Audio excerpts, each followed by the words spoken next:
showtime. Dynamite Download. Welcome to Dynamite Download, your source for positive coverage of all elite wrestling. This is what pro wrestling should feel like. I told you guys, positive energy. I think that created a little moment in itself. You're saying I have a better record than Kenny Omega and Samoa Joe, and now I'm going to have to wrestle them. I've never seen someone able to break down like wrestling like he does. We got ourselves a new conductor.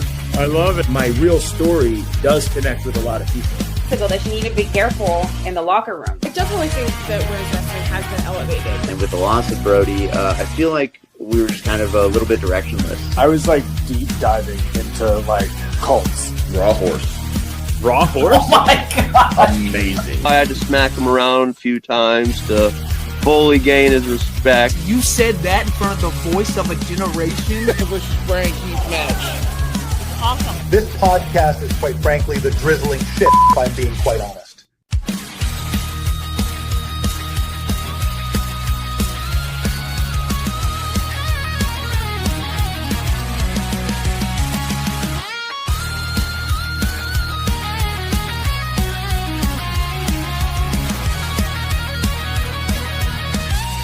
The day spread positivity about AEW. Welcome to Dynamite Download. Welcome to Dynamite Download, brother. We are this close to the 250th anniversary of this great nation, and I'm here to tell you, Dynamite Download is in the house. I'm losing my cape, but we're here. The SPD and the American Dynamite himself, Midrunner, is here. What you gonna do, brother? The forbidden door is open. Who is this? Who is my host right now? I am the Flying Burrito. I am the red, white, and blue nacho. That is me. And just like an American patriot would be a Patriot missile, AEW Dynamite, AEW Collision has been on notice around the world. We are going to dominate. You got the Eagles landing on your face right there. Love that mask. That's right. That's right. Now, before I get sued for gimmick infringement from Ranger Man himself, let me get back to my mild-mannered real identity. Hold on. You got to. Oh, there he is. Oh, no. The forbidden door. Oh, no. Forbidden door. Continues. Where did my glasses go? It is here. We are back. All right. Midrunner is here. Feel the wrath. That is awesome. So I was as the intro was playing, I was kind of like off camera doing something else. Then right before we went on, I saw your screen. I'm like, what the heck? You sucked it in on me. There's always an element of surprise with Mind Runner, that's for sure. But right. Yeah, I was just coming off. I gotta admit, I did not get to catch the full Collision. I was downtown in my town watching the fireworks.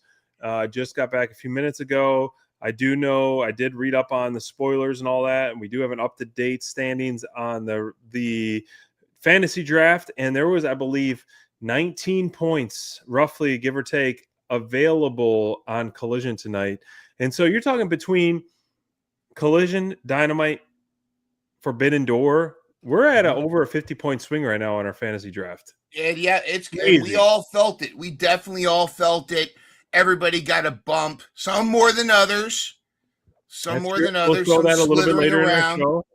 Exactly. But it was awesome. Now, speaking of fireworks, I did get to catch Collision with Full Tilt Deb.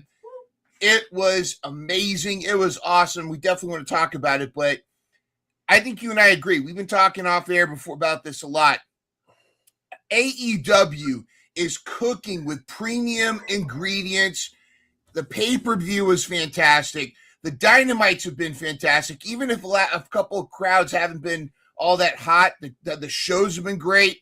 I felt the last Dynamite was one of the best Dynamites we've had in a long time. We had incredible storytelling. Collision was chock full of action. Loved it. I agree. That's right, Ranger Man, one of the best Dynamites ever. Also, a little shout out to Ranger Man. He's keeping Busted Open Radio in its place. He's got them on notice. They couldn't say anything. That's right. They knew they knew when they took his call, they had no leg to stand on how good Dynamite was and how this story with Moxley has been and Ospreay has been progressing. I loved it. So much to talk about, so little time. Let's get to it. My dude, how you been? How you been liking this this little show called AEW we've been watching? Just a little bit, just a little taste. I mean, you're right, babe, because we're not going to be able to cover everything in this hour that we got together because so much has happened since we've spoken. We had Forbidden Door, which was absolutely epic. We had, of course, Dynamite epic, and then another 2.5 hour show of Collision. So lots, like we're talking 10.5 to 12 hours of wrestling over the last time we spoke, and that is a lot of ground to cover. And Forbidden Door was probably one of the longest pay-per-views too. I mean, it went into the wee hours of the morning. That's for sure. But has someone posted about this online, and I totally agree. I'm like, has AEW had better like back to back pay-per-view run than they are at right now? Wow. I have a question for you. How you know? How you know? How you know? How you know? I'll tell you how you know, because my man straight from Forbidden Door, he finally pulled. This is how you, like, I want to create a meme where Andrade pulls Takeshita aside and says, "This is how you do this. This is how you tell Don to go fuck off." This was phenomenal. Such a great moment on an awesome all-around pay-per-view. But this is, again, the pop and the baby face. And this is what I love to see, whether it's Tony Storm, Ricochet, Mark Davis. We've been talking about everybody. Andrade is finally the wrestler that he's wanted to be. And he's in the spot that he's wanted to be. He's beloved. He gets it. It's like the light has clicked on. Everything's clicking in place for Andrade. Right. The gimmick, everything. And Don Callis is such a great heel to play up the turning and everything. This was fantastic. I loved every part of this, and I love the storyline that's taking place. Keep this going. But Andrade is super over, and I love to see it. You love to see and you can just see in his face how he's feeding on, like, he's so happy right now. He is so happy with where he's at, and man, I freaking love AEW. One of the many highlights of Forbidden Door, that's for sure, and I'm so glad. And I know you touched on it maybe last week or the week before, or even our previous show, of how with Andrade they don't need to milk this out like they did with the Takeshita Okada stuff. And I'm so glad they kind of struck while the iron was hot, and they were able to plant the seeds over a series of a few weeks with the whole MJF stuff and kind of a little friction with Callis, and then they went with it. And we know how impactful Andrade has been with Callis, but now we're going to see how he stands on his own, and I can't wait for it. I mean, I'm just fantasy booking in the future. I could see a tag team match with Andrade and Kenny Omega teaming up versus whomever. In MJF, Takeshita and Andrade. Or Takeshita Andrade, oh my gosh, versus Fletcher Okada. You could have Kenny Omega and Andrade. Like, this is just great stuff. Now, before we pivot away a little bit to what we've had over the last 48 hours, now Forbidden Door was such a fun show. Like, what were some of the standout moments? If you could pick a couple, one or two standout moments for you. Well, and that's a huge. How you know that's it's a loaded question. I know it's almost more difficult than how you know, and but there were so many standout moments, match to match, the entire card. Like, a lot of times there's up cards, down cards. Every match, like the first three of the main card were incredible. Like the Bucks match was incredible. Then it moved. Had the Moxley match. Everything moved on at a steady pace. No notes, nothing at all. To me, I thought the cage match, the fact that it was a round cage like it was, that was compelling. My God. Cool. Popped so hard for so many moments in that cage match. When they opened the hockey bag and it was Leo Rush inside, I even told Deb, I said, I bet there's somebody in there. I said it was Marco Stunt. But they said when Leo Rush showed up, Marco Stunt Mark, so you always looking for him. Call me a Marco Stunt Mark. I am a mark out for Marco Stunt. I'm telling you, He'll be back in AEW at some point. He is crushing it on the indie scene. Shout out to Marco Stunt. You're crushing it. You love what you do. You're crushing on the indies. I know you're going to be crushing on GCW, and I'd love to see you back in AEW soon, brother. It's great to have him back in the ring. Yeah. After And we he is thought yoked, he might be man. retiring. Dude is yoked up for that right there. But yeah. Anyways, I loved it. I loved the only complaint I would have is I feel like there are a couple moments where there was too much blood, because and it's not that like gross out, but you want the blood spots to mean something.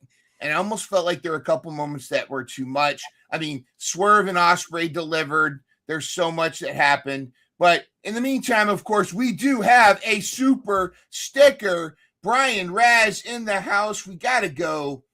I think we got to go super chat party. I think we got to go. Let's do it. Here we go. Super chat party!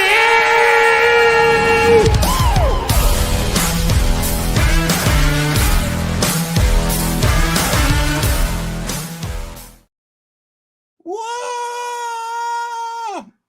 There you go. I thought I had since I'm in my home studio. Well, first and foremost, thank you, BR. I really appreciate that. Hell yeah, super chat party, baby. But I thought I had a dangly in my desk, but I think it's in my travel bag, all my danglies. I would have popped the dangly in for that one, that's for sure. Well, hey, you know what? I don't think he saw the Saturday night DDL, so maybe we got to play that. Oh, yeah. Hold on. Let's pause for the cause, especially with Ranger Man in this. BR, you have to see the Saturday night DDL intro. It is fantastic. Let's roll the tape, baby.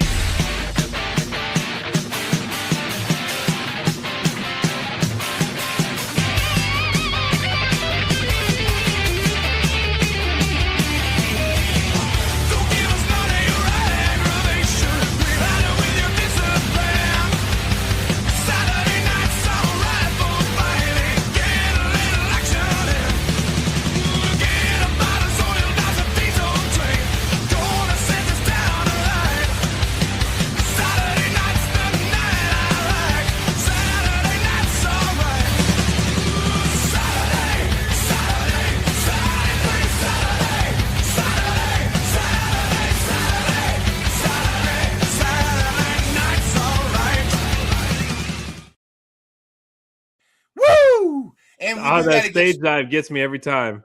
The stage dive. One of my favorite parts, of course, is Ranger Man throwing his beer bottle at a crying Bully Ray. You know, I think that, but it makes me. We got to add BR in there too. So I got to find some Racer X images and add him into the stuff. And I think we gotta. Maybe I need to work on, because I got the summer now. I need to start working on some new super chats. So I got one that we think we should get for sure. That's for sure. Oh, I was looking for that too. The Bang Bang, the old Bang Bang one they had with the 4 of them, because we got to add Ace Austin to that one. So yeah, definitely. We got to get a new Bang Bang super chat. I'll work on that. I'll work on a bunch of. Let us know in the chat what are some super chat videos you'd like to see that we need to make. I'm thinking a Toxic Spider. Definitely a Leo Rush. I'm fine. It's the rain. Oh, I thought I could video record, screen record, but I can't when I'm watching HBO Go on my phone. Of the Juice moment where he's just going like this. Like that'll be a good moment to like just play randomly how you like do Feel the Wrath, and you just have just Juice doing one of these. But that, we got to kick off the bat. I mean, BR was saying this. And this is one of my standout moments of the night of Forbidden Door was Jay White return. And we literally on our preview show, we showed the 4 wrestlers. We're like, who do we want to return? And of course, we're picking Jay White, and we're constantly thinking Jay White, Jay White. And yes, it finally happened. I mean, of course, like you said, it's so hard to pick like the standout moments, because AEW has done such a fantastic job at delivering and executing their pay-per-views as of late. They are on a back-to-back tear of pay-per-views. And we spoke about it, like on paper, like the Forbidden Door, and you know, it's not as forbidden-y as we expected it, but man, did they deliver as well? Like, just I'm so glad the Ospreay swerve was the main event. I was a little shocked by that, but it was rightfully so, because like, how are you going to follow that? How are you actually going to follow that match? Because it's going to be insane. But the Jay White return for Forbidden Door was executed perfectly with the Bang Bang Gang on the ramp. Then all of a sudden, ching, and then boom, the biggest pop. Like one of the bigger pops of the night, absolutely. But Jay White returned. We got to hear what he had for the first time. I feel like we're getting a new crowd thing, like I was just showing you, like with the juice stuff. The crowd was getting over with that, and they were doing it tonight, doing it in Collision tonight too. For the when they tagged with Copeland, the crowd was getting into it. The crowd was so hot. They're so hungry for some Bang Bang Gang. Absolutely, we got to get that going.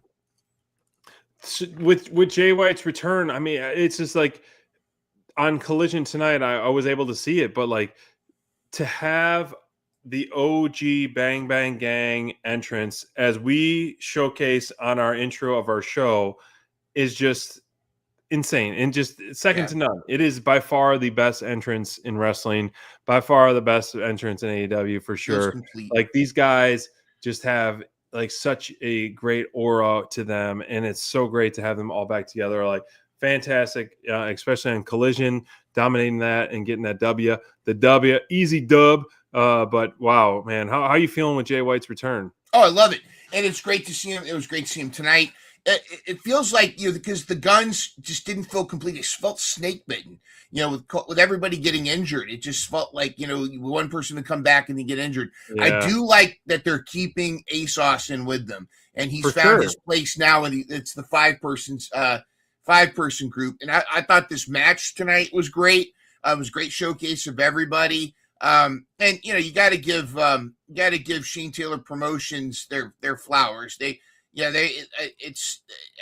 know Full Tilt's not a big fan of Shane Taylor himself, but Lee Moriarty and of course Carly Bravo and the Captain Sean Dean, gotta love them. They're a great heel faction right now, featured on AEW. They're doing they're playing their role perfectly. What I thought was compelling was the way that they sandwiched the story now that's developing. At the beginning, Gabe Kidd talking about, am I a Death Rider? Am I a dog? Well, I'm both. And because our paths are aligned. And at the end, we saw the dogs and the Death Riders, minus John Moxley, though. It was interesting. There wasn't Moxley or Ospreay out there, but the Death Riders and the dogs all attacked Cope and the Bang Bang Gang. I think it's going to be interesting to see. I think we're going to see some war. Is it going to get to a blood and guts kind of thing? I don't know, but there's definitely going to be the dogs and the Death Riders, and you're going to have the Bang Bang Gang with Cope. And, I don't know if Christian and Jay White are going to be able to get along. Jay White definitely wants to expose Ospreay as a fraud. So while Ospreay is in line, waiting, cooling his heels to wait for All In, I think we're going to get an Ospreay versus Jay White thing. So this is an interesting take. Like, this is one of the number one topics that I kind of wanted to talk to you about, was the Death Riders, and not necessarily about the world title picture and Ospreay stuff, which we can get into a little bit later. But the thing is, like, I'm so torn with this Death Rider stuff. Like, are you a heel? Are you a babyface? They keep like flip-flopping them nonstop. Mm-hmm. Like, we saw the start of the show, Claudio and Pat getting cheers, and we've seen Marina get cheers. We've seen Moxley get cheers. Of course, we see Ospreay get cheers. And all of a sudden, then you throw this swerve. Well, Moxley, the way he battles, it's kind of his MO, regardless, heel versus babyface. But the way he battled Bandito and ripping the mask, like, that is heel 101 stuff if you're going to be facing a luchador. So, like, what do you make of them kind of flip-flopping nonstop? Like, are you going to go babyface? Are you going to go heel? Are you going to stay heel? What are you going to do here? Because some matches I feel like TK is not necessarily doing them much good if you're going to be putting the Death Riders against the heel team, because I feel like the Death Riders are going to naturally get cheered, and then vice versa. Like, what are your thoughts on that? Because I'm so torn. I think they are the embodiment of John Moxley. We've said it. We've always talked about heel and babyface, but Moxley is both. He walks that line. He can be both. And a lot of times it depends on who he's wrestling. He can wrestle Hangman one week and be the heel, and then the next week he's wrestling Ricochet and he's the babyface. In fact, I think he's one of those. He's one of those wrestlers that he's over no matter what. Shades of old classic Stone Cold. Stone Cold was technically a heel until he all the stuff with Vince McMahon, but he was so beloved. Same with The Rock. When The Rock would insult everybody, he was a heel, but he was over. I think the Death Riders, same thing. The Death Riders haven't changed. They just they are the heels when they're going up. Like if they're going up against the Bang Bang Gang, we're gonna boo them. But if they're going up against the Demand, we're gonna cheer them. And I like that. You need those entities, and I think that everybody in the Death Riders have kind of the Moxley rub is that they are those. Marina's gonna get a pop when she kicks Don Callis in the balls, but then when she's beating up, when she's putting Juice Robinson in the mother's milk, she's going to get booed. I think it's okay because you got to have those variables. Those new, I want to say they're not neutral, but they're just there. They're almost like mercenary. I mean, not even mercenary. They're both and neither at the same time. They're Schrodinger's heel, I guess, if you will. But I like that. The dogs are clearly heels. Oh yeah, for sure. But it's I'm cheering for the Death Riders because of Ospreay for one, but also because of the segue that the Death Riders kind of had. Not long ago, maybe it was at the show you were at. You were cheering for Marina, or people were giving Marina pops, and then all of a sudden now getting boos, and you're having them do. It's give them a direction and keep them going at this, but. That's just the one side of my shoulder, but at the other side, it's to me, the Death Riders can do no wrong because I trust them and I feel like they're smart and they're such a unique faction. They're not just a cut and dry Callous where we're the bad guys and we're gonna cheat to win and do everything in between. And to your point, you just made, not everybody can be like we just talked about. The Don Callis family can't have baby faces in it. Otherwise, they're going to going back to Andrade, or into Takeshita, whereas in the Demand, they work so great as heels. I don't think Speedball could ever be a heel. I don't think Willow could ever be a heel. But there's some that I don't think could ever really work as a baby face. So you're right about that. However, with the Death Riders, I like that they're kind of ambiguous with that whole thing. Yes, cool heels are better than sweet baby faces. And to Full Tilt Deb's point, and as well as Ranger Man, the best heels are funny heels, and that's what we have with our women's champion. Tekla is such a great heel women's champion because she's funny and she's smart and she gets great promos as well as being awesome in the ring. And that's the same way with MJF as well. When you have a heel that's funny and is engaged, is smart, and it can hold their own on the mic, that's great. That's so much better than a sniveling baby, a sniveling heel. Absolutely, I think I 100% agree with that. Well, speaking of MJF and funny on the mic, that line that Ospreay had about you better watch your or hurt something. With you're gonna break your sucking yourself off so much if you hurt your neck or something. I forgot. Ospreay gives no fucks, man. Ospreay gives zero. First off, I gotta say, I gotta give props. That promo backstage, the MJF was just delivering on all cylinders. Yeah. And when Ospreay comes in and talks about, you're gonna break your neck because you're sucking yourself off so much. Oh, you saw, I rewatched it a couple times just to watch Renee's reaction because she's just biting her lip as hard as she can so she doesn't break. But that's just one of the core things of AEW. It's not that it's uncensored, but it's more natural. Yeah. You're Ospreay, I'm sure this wasn't a script written and handed to him to say that. It's just a natural response to kind of, match MJF's shit talking. And it's great. I love that promo. And that's one of the beauty. That's what I think the beauty is with AEW.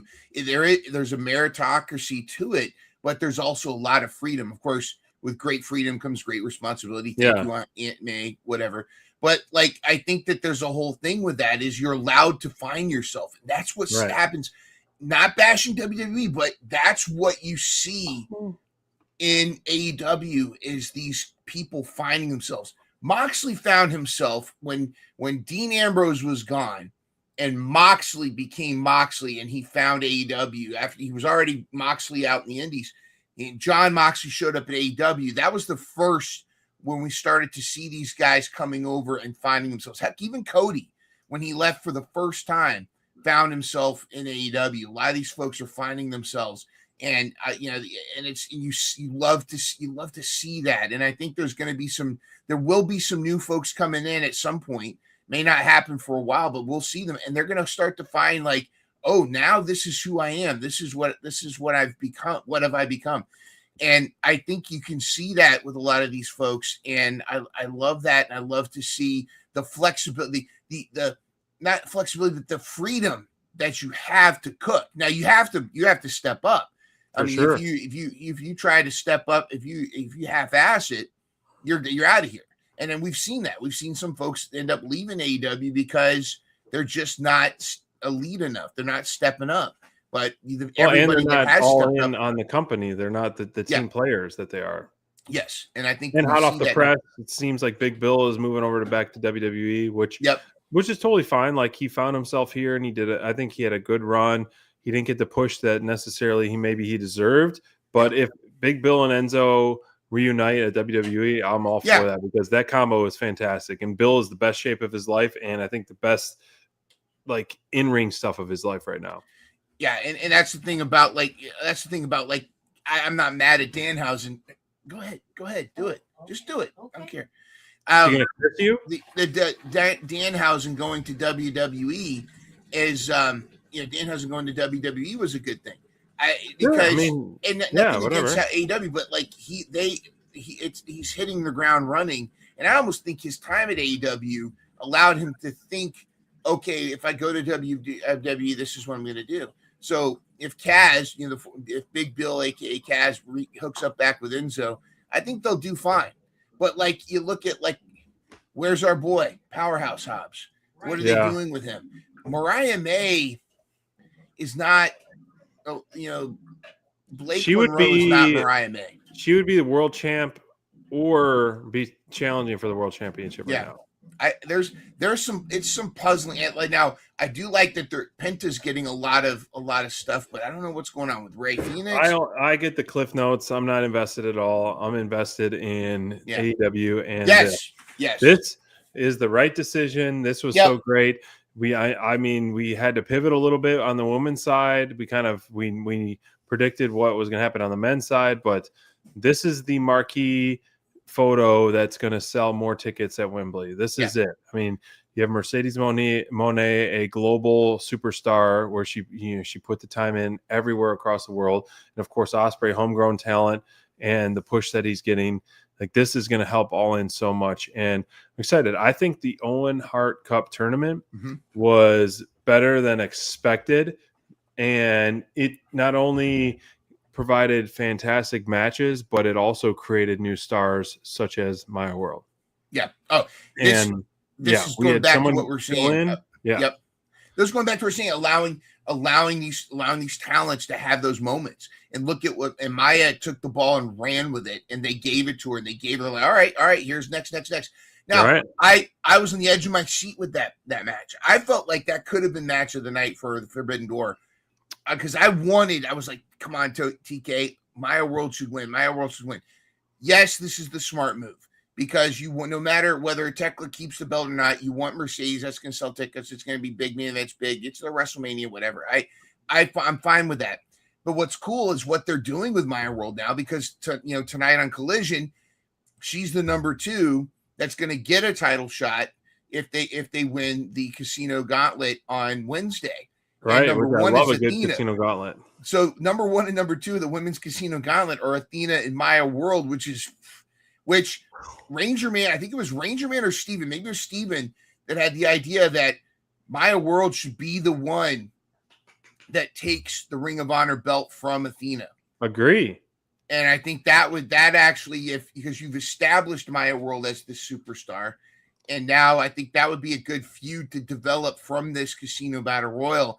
And they kind of hinted at that because Renee Paquette interviewed Athena and she's talking about how all of her trainees always lose and disappoint her. I can see Maya now going after that title. I think that would be great. But as far as this, Mercedes versus Tekla or Mercedes versus whoever, plug me in. And tinfoil hat. I have a tinfoil hat theory here. I think that what's going to happen on Wednesday is, I will say this. I think no matter what, Kenny is not going to lose. Notice I didn't say he's going to win, but he's not going to lose. Because now I do think that they need to develop, give him time to have the belt to build up for the. I think they want Kenny versus Ospreay. MJF versus Ospreay would be great. They've been mentioning a certain cowboy, a certain hangman a lot lately. Do you think? Oh yeah, we talked about it on our show. Like, do you think Hanger is going to cost MJF the match on Wednesday? If it's not Hanger, it's going to be Andrade. Yeah. I feel like there's too many targets on the back of MJF to kind of take away this stipulation or take away this privilege to Kenny Omega on Wednesday. And I tell you what, if I wasn't going away for work, I would be flying down to Florida for beach break because I got a buddy that lives close by. He said he lives like 3 miles from that place. And I'd be going down there for that because it is pay-per-view worthy card with just the 4 matches they announced. The Casino Gauntlet, Fletcher Takeshita, Kenny versus MJF, Jericho Ciampa, like a fantastic card. But you never know. I feel like Hangman will attack Kenny. Wow. I feel like it's not going to be a clean match, and hopefully so it's not a clean match because I do want to see Kenny, if the plan is for him to get the belt, I think it's more smart to have it now versus Redemption, because you're talking Redemption, you're talking like a 32-day, 35-day reign, which is kind of cheesy in my opinion. But if you get it next week, then you're going to have a, more of a 2-month reign, which isn't terrible.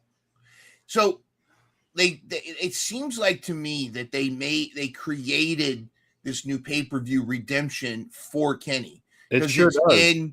It's in his hometown. It's designed for Kenny, but why they stepped it up, that's what's got me this thing. So here's what I'm thinking. I think Kenny wins next week. Space blanket. Yeah, this is my tinfoil hat. I think Kenny wins. I think Kenny wins on Wednesday. Hangman stops MJF from cheating. Kenny at Redemption, Kenny's world champion, and here's what he does. He gives Hangman a chance to earn his right to challenge for the title again at Redemption. But what does that mean? Like, what is that he'll be able to like if he wins, if he beats whatever, him, it's a non-title match. It'll be a non-title match. If he wins, he'll be allowed to challenge for the title again. So Redemption to me, yes, I agree with you. Like it's everything with Kenny Omega. Like this has got to be the storyline around him.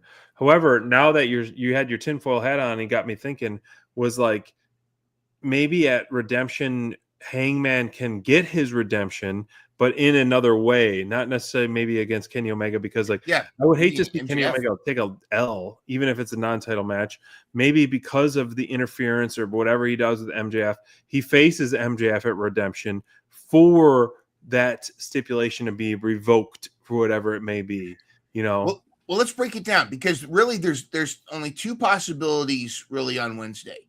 Either Kenny wins the title, and then he's got to wait until, and then he's probably going to have it. If Kenny wins the title Wednesday, who's he going to face at Redemption? Not Will Ospreay, because Will Ospreay's locked in for All In, and that's does he have to have a world title match? Well, you're right, because they didn't have one at Forbidden Door, right? So could it be an Elite versus whomever? Redemption. I know. Elite versus See, but yeah, what's the storyline? I know. Versus We don't Death know. Riders, Elite versus. I mean, are you going to have Ospreay has to choose? Well, see, yeah. I mean, Ospreay has to choose between Death Riders. Yeah, there's something going on. There's some reason that they upped Kenny versus MJF to next week instead of for sure Redemption. For MJF to have back-to-back weeks of title matches, which is insane for MJF. If you think about that, he had like 4 his first title reign. Now he's got like 2 in within a week. So I don't know. And I almost feel like they rushed the Briscoe match. Like I think Briscoe versus MJF was supposed to be next week. Yeah. That was supposed to be the beach break match, and they upped it early so that they could get Kenny and MJF next week. Right. So now if Kenny loses next week, what's his redemption? What's his redemption? You can't be like, you can't double or nothing it. Like no one's going to grant him a double or nothing chance. Yeah. You lose, you lose. Right. Now, if there's the third option, which to me kind of sucks, is if it's a or a double disqualification or nobody wins. Where Kenny wins, but he got wins by DQ. Yeah. Which is a rare thing for WWE or a rare thing for AEW to do. Max just said he's been wrestling injured, so that could I don't know. Honestly, like after the match, whether he's injured or not, like after last night's match against Briscoe, like you're not wrestling that kind of match if you're injured. Yeah. No. Like shoot or not, like he had a fantastic match, and you'll see in a few minutes, but he was my top performer of the night because not only did he have like a fantastic match, but the promo work that he had throughout the show featured up and down the whole show, the backbone of the show, as well as at the end of the show. Like you're not doing all that if you're injured. Like, maybe he's sore, and of course, like everyone's sore. You're never 100% healthy, I'm sure, as a wrestler, but you're not having this amazing match against Briscoe if you're that injured where you need to kind of drop the title. So that tells me like he's fine, but they're gonna just creatively go a different direction. Like as much as we've talked about this before. I think we're in a win-win situation. We're in a win-win if it's Ospreay MJF. We're in a win-win if it's Ospreay versus Kenny Omega. And so if they go the Kenny Omega route, great. If they go the MJF route, great. But if they go the Kenny Omega route, I almost feel a little bit of sympathy for the devil in a sense, hence the song, like because he's put in so much work to not get the main event of All In. But I feel like now, as we've spoken over the last year or so, like he's more for kind of like uplifting the whole company. And so if his spot is going to be, Kenny's spot at Wembley, I don't see a triple threat. I don't want to see a triple threat. I'd rather if Kenny and Ospreay are going to share a ring, I want them to share a ring with them too.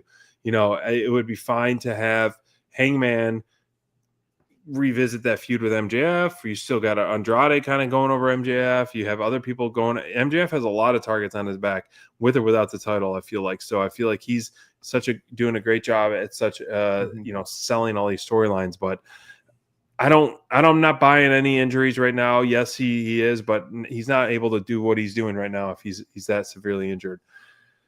Whew. Yeah, it makes sense. It makes sense. And really MJF versus Ospreay would be a compelling match. I mean, you could have a non-title for Ospreay versus Kenny, but I think they're gonna try to whatever's going on with the dogs and Death Riders. I think Ospreay might be involved with that, but I don't know. But yeah, I think I love Kenny, but yeah, I don't know. It's hard. And it's not a bad thing. It's like it's a good thing. It's a good. You also got Andrade. You got Andrade lurking around too. So, yeah, the world title picture is very, as it should be. It's very diverse and it's very all over the place in a good way. What was it? Moxley said that if was it Moxley that said it? I can't remember who said it. If they ask you what your goal is in AEW and your answer isn't the world title, then you should get out. Then you don't belong there. You know, that's right. And I think that's kind of the mentality, because even Kevin Knight with the TBS title, he still says, "Hey, MJF, I want." And he just tweeted about it the other day, or today or yesterday as well. Like, hey, I'm still knocking on the door. You know, where's my title shot? Yeah. New title, new TBS champion crown. This is my first taste of a survival of the fittest match. This, I believe, is the first one in AEW. So I have not watched one live in a ROH or anything like that. So I kind of like this style match versus a casino gauntlet match. I mean, both are fun, but I kind of like the survival of the fittest. It's fun. I enjoyed this too. Yeah, and I like this style. I hope we do see more of this. Are you happy with the outcome? Yeah, sort of. Am I happy with it? Is it the right outcome? Yes. It's the right one. Am I happy with it? Right, it is. Am I happy with it? No. And I'll give you one and only one reason why I'm not happy with it. Now, yeah, okay. There were the two that I wanted to win so bad were like the first two eliminated. So I mean, or I think I can't remember when Aminata went out, but Aminata I would have been fine with, and Harley Cameron, I was so wanting her to be the one to win. The pop would have been great. And as much as I love Statlander, I felt like if she was going to win, it would just be almost like, again. I almost feel like Statlander is beyond the TBS title. She needs to be going after Tekla. Good point. However, I think the way things played out actually works. I felt like the Shida-Statlander feud had already gotten a little bit stale. And I love Persephone versus Statlander. And the star of this match was Persephone. Agreed. She got in fact, she was another contender for she was Full Tilt Dev's top performer. She excelled. Now, Harley Cameron looked great too. I mean, I looked great, but Persephone really embraced. We got to really see her not just as the wrestler, but also her character and her little heel move again on Statlander. We're gonna get this feud with Persephone Statlander, and I'm all here for it. We've said that Persephone is the CMLL Statlander. I would love to see this match continue. Now Shida can now go and feud with Harley Cameron, feud with Willow when Willow comes back. Right. I think this was great. It was great to kind of split that feud into two directions, and now let Persephone and Statlander feud. Let Shida deal with other people. So yes, this was the right move. I agree, man. Persephone was definitely the standout of this match. Her dominant performance. Her little sneaky antics, both eliminating Harley and near the end as well. Now, the end was just kind of my only nitpick was the end was this little kind of sloppy finish and sloppy. It just seemed kind of weird. However, I think booking Shida as the champ was definitely the right decision, given that she's a former world champion and she's one of two now world champions with Statlander that has held both the TBS and the world title. And so that's pretty cool to have that. But Persephone, I hope she's going to be featured more in AEW, because it's definitely this big bad heel that is kind of needed in the division. And she's doing so good at it. And don't forget, and we've talked about, the Forbidden Door, and even Excalibur says the Forbidden Door is not closed. It stays open. Persephone has got that CMLL AEW dual contract. I wouldn't put it past, with Grand Slam coming up as well, Statlander taking a little trip down south and showing up on CMLL. I mean, Statlander and CMLL, and Statlander challenging Persephone. I think Persephone's the CMLL champion. She is. Have her go after the CMLL title. There we go. And in Mexico, revenge. I think that would actually be very compelling.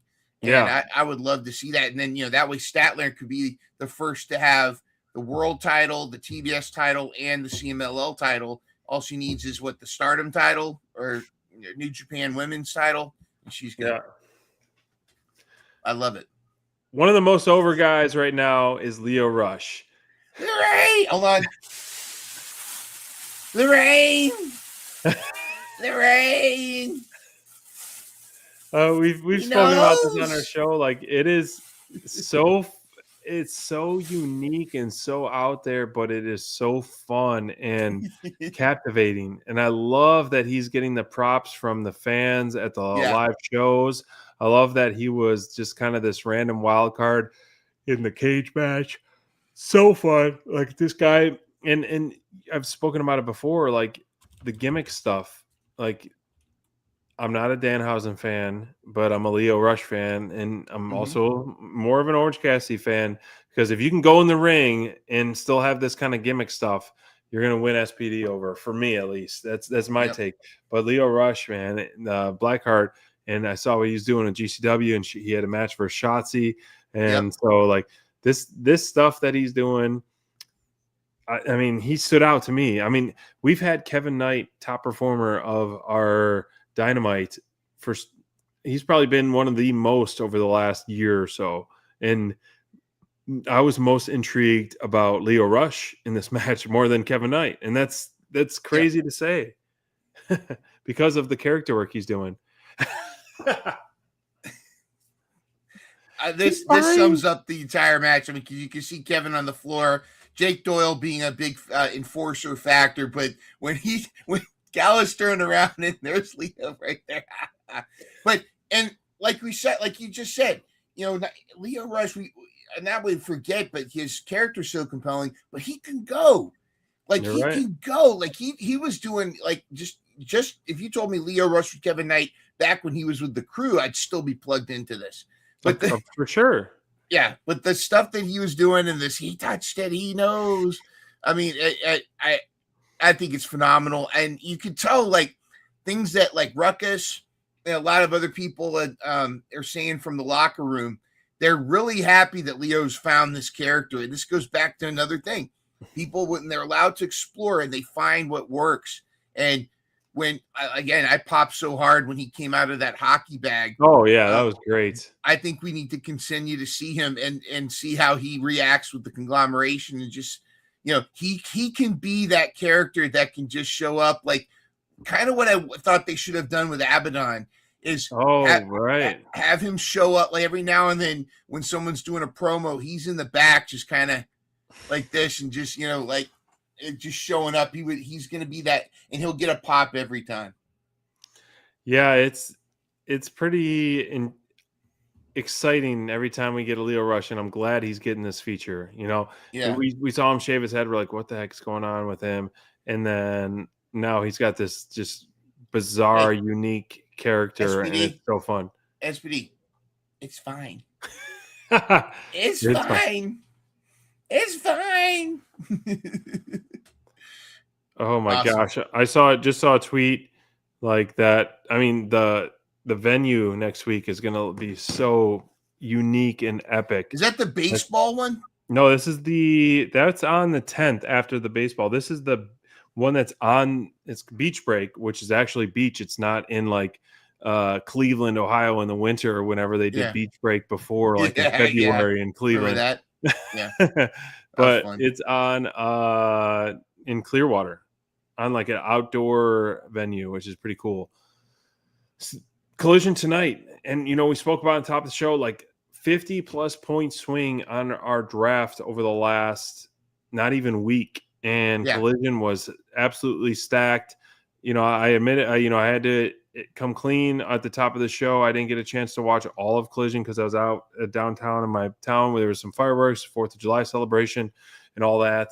So for those who watched it, and for you, Mind, what were a couple standout moments of Collision for you?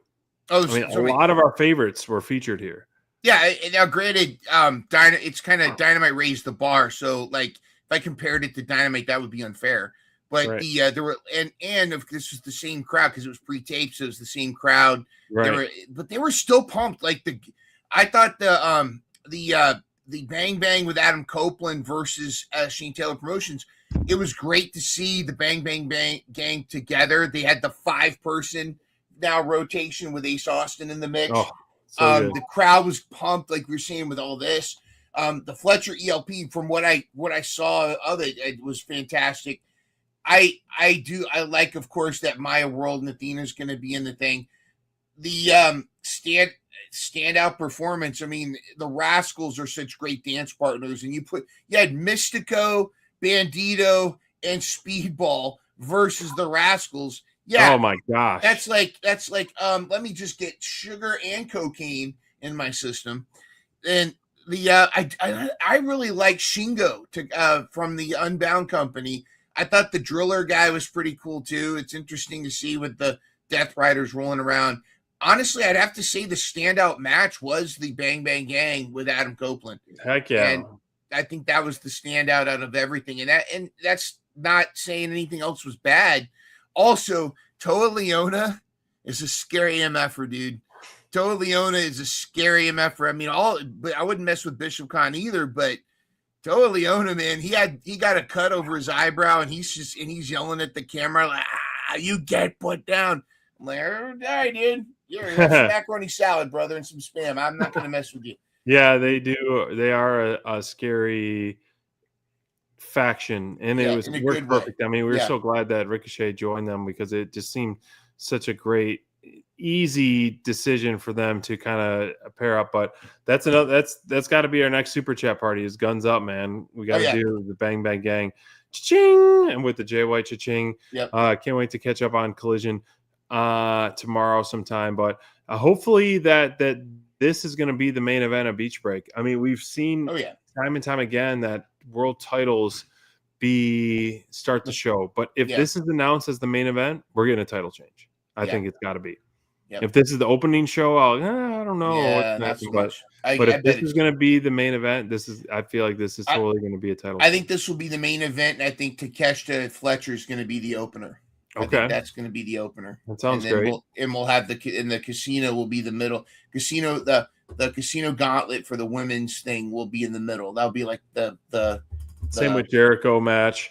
I feel like the Jericho match, especially after what we saw on Dynamite, it might have some stipulation like a no holds barred or a no DQ thing because they're beating the crap out of each other, and he got the drill, and they're throwing each other through different security guards and doing all the stuff. So it's got to be more than what it is than just a one-on-one match. But wow, I cannot wait for Beach Break on that. I mean, this right here, MJF was my top performer. You picked the Swirl. Oh, I didn't even get to talk about the team of Moxley and Ospreay versus the Swirl. The Swirl were phenomenal. That was, if you ask my highlight from Dynamite, that was them. The Swirl are phenomenal. Blake Christian and Lee Johnson, again, they're like they're stars already, and we just got to catch up to them. They're such great dance partners. But how about that tag team of Moxley and Ospreay and that was a Paradigm Shift for Death? It was the Death Rider Hidden Blade combo. Where he hits the Moxley hit, I think it was it was the Paradigm Shift or whatever, and then Ospreay comes in with the Hidden combo. Blade. Yeah, that combo that's fantastic. They came up with that, but to have dance partners like Blake Christian and Lee Johnson, and that it's only a matter of time for these guys to start to work their way up and find that spot where they belong, because they're fantastic. They're my top performers. Rightfully so, and especially that they've been, the last week's match as well. And I feel like that goes back to my topic of the kind of beginning of the show was like Death Riders. They were kind of essentially booked as the baby faces of this group, this match. And then all of a sudden now you have them in line with the Dogs and going forward with that. Like, I feel like make up your decision. Like, are you going to be this baby face? Are you going to be this anti-good guy type of team? So that's why I was kind of like scratching my head. Like, one show they're the good guys, one match to the good guys, one match to the bad guys. So like, I feel like the booking, they're not doing themselves any favors because of that. Like, if pick one and go with it. I hear you. I actually see it a different way, but I completely understand what you're saying, and I normally would agree with you, but I do think that's kind of what Moxley to do what he's really doing, like not just kayfabe but shoot. He's Yeah. giving everybody these looks, and he needs to be flexible enough to do that with baby faces and heels. And like the swirl right now, I wouldn't say they're not underrated because they do get pops. They do get they are popular. They are just kind of in that, I wouldn't even say in holding, but they're constantly getting on TV. They never, when they lose a match, they don't look bad. Like they get a good look. Like they looked phenomenal in this. So like if they got to win, we're not going to be surprised because like, yeah, they're pretty freaking good. I'd love to see them in a feud with the Rascals, put them in with the Rascals for a while. That would be fantastic. But I what makes Blake Christian and Lee Johnson stand out to me is not only their skill in the ring as far as what they can do, but they get it as far as being able to let their opponent shine too. But not in a jobber take the hit, but they're phenomenal, but they are great dance partners, as we said earlier, for their opponents to give them a good look. They put on great matches. If you told me the Swirl is in a match, it's going to be a great match. Hands down. Absolutely. Well, that goes back to, like you said the other day, it's like anytime Ricochet's in a match, you're going to add 2 stars. Yep. And you feel like with the Swirl, they are going to elevate any match they're in because their talent level is top notch, and they earn your top performer of the night because they were exactly that and everything that they deliver. And it's going to be a fun ride. I feel like they're going to start to get that push, get that private party push in a sense that we saw for a little while, and hopefully, get a title match and then move on. But there's so many people I want to see them paired up with, like you said, the Rascals, the Young Bucks. I want to see them against Top Flight. I want to see them versus all these impressive teams going forward. TK, do not break up the Swirl, because there's going to be a moment where they're going to get that moment. We're going to say there's the Swirl's moment. You're right. Like Maya World has hers now. All these teams, there's teams and wrestlers that had their moments. They're going to get their moment where they're going to be the ones we get behind and say, yep. They're the ones. Courtney said on Instagram that the Swirl makes her want to have some ice cream. That's a good idea, Court. Great idea. Post Yeesh. Forbidden Door, post Dynamite, post Collision. This is where we're at with our standings of draft season 9. A lot of points. These are some high numbers, and we still got a month or almost 2 months to go. A lot of high numbers right here. The Collision Cowboy Steven is just every little step I try to get closer, he's just like 2 more steps ahead of me. I'm like, come on, bro. But Brent was our winner for the bingo card. Second time in a row, he had a perfect bingo card, but Steven also had a perfect bingo card. And the tiebreaker was that main event time, which Brent was a few minutes closer. So he did win that +3 bingo for Forbidden Door. I'm so glad because he was between him and who? Steven? And Steven. If Steven won the bingo, he would have been at 46.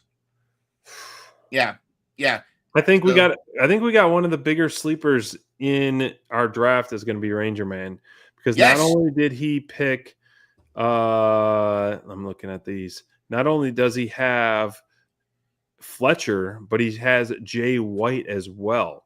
So he was picking bold, he was picking big, and he's got MJF, Okada, Kenny Omega, Clark Connors, Brian Cage, Claudio, Hook, Jay White, Fletcher, and Anthony Bowens. So pretty deep and bold. And he picked Jay White and Fletcher a little bit late because both guys were on the injured reserve.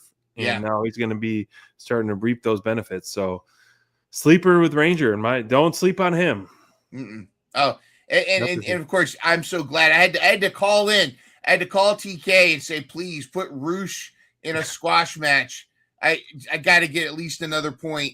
And so TK came through. Thank you, TK, for Papa Tony for coming in there, man, and making that happen, because otherwise I'd be on the other side of the board. But that was good to see Roosh, especially after his push for a little while and his match to MJF. It's good that he wasn't kind of put to the wayside, but mess with the bull, you get the horns. Y'all have a great 4th. We're going to wrap things up for DD episode 257. Have a great 4th of July weekend. Happy 250 USA. And we will see you next week for our Dynamite 258, baby. And I got to tell you, in honor of their return, if you ain't down with that, we got 2 words for you.